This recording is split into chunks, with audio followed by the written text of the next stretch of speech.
let's welcome our guest, Lance Rubin. Lance, I am thrilled to chat with you. How are you today? I'm doing well, Rob. Thank you. I'm very glad to be here with you. And I didn't realize just how prolific an author you are. That's amazing that you've written middle grade, young adult, and adult. That's not easy to do, and I give you so much credit. It's amazing. I'm toying with the idea of yet another pen name that will actually be secret, just because I've got some projects I want to try that will not fit in with the middle grade ninja brand, although that doesn't stop the Book of David. Right. It's out there. You've already claimed it.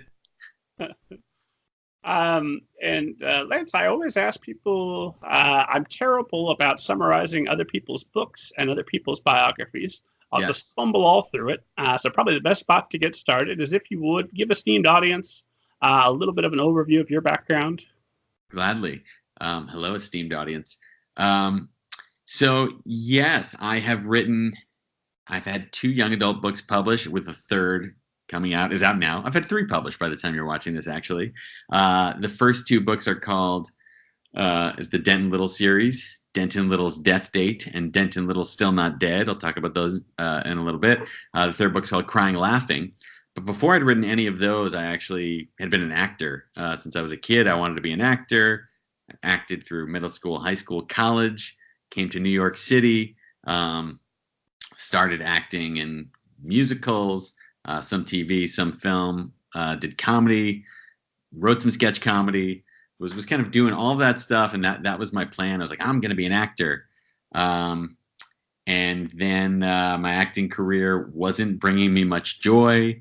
I'd had some successes, but things weren't really clicking into place. I was not really enjoying most of the parts of an acting career, other than the part where you actually do the acting. But that's really just a small part of it. You're also auditioning all the time. Your schedule's changing constantly, which is not something I personally enjoy. I'm someone who likes routines.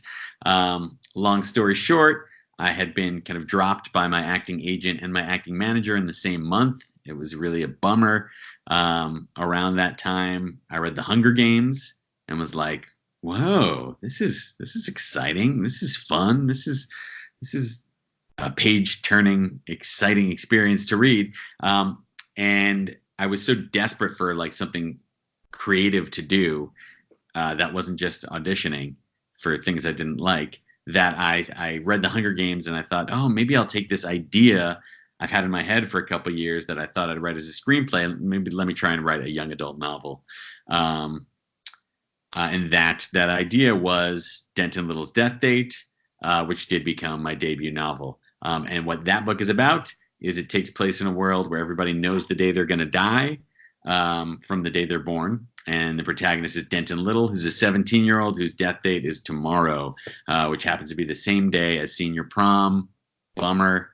It's a very dark comedy, page-turning, I'd like to think, in the same way as The Hunger Games, but also funny. And those are the quick brush strokes of who I am, how I got here, and what I've written. Exciting. There's a lot to unpack there. I'm trying to think where to begin. Well, let me ask you this: where did you grow up? How big of a leap was it to move to New York? Grew up in New Jersey, central New Jersey, about an hour from New York City. You know, my parents took me to Broadway shows starting when I was in 3rd grade, I think. Phantom of the Opera was the first show I saw. Magnificent. That chandelier. Wow.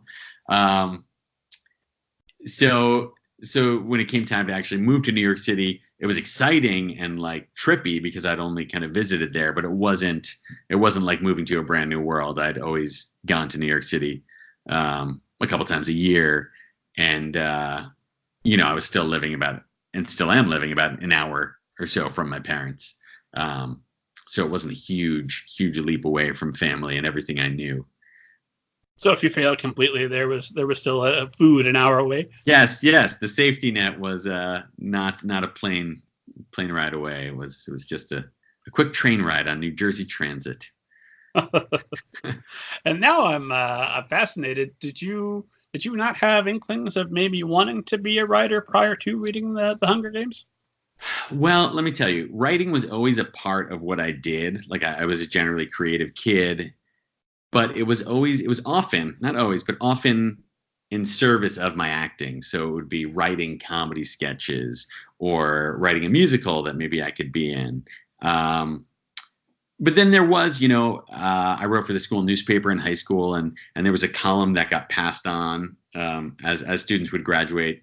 They would pass it on to someone else. It was called Random Thoughts, and it was just a humor column of exactly what it sounds like, just funny musings.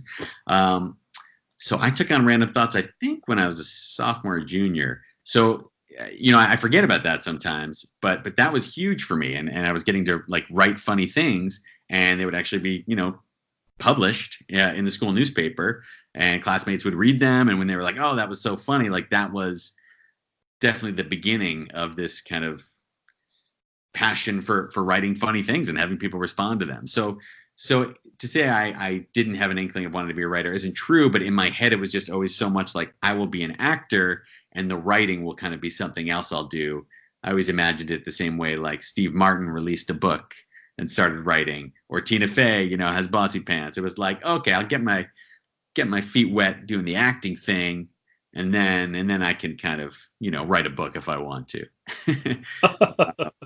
In that fantasy way that people have when they're imagining dreams that won't necessarily come true. But in this case, I did end up writing the books. It wasn't piggybacking on an acting career. It was kind of its own thing.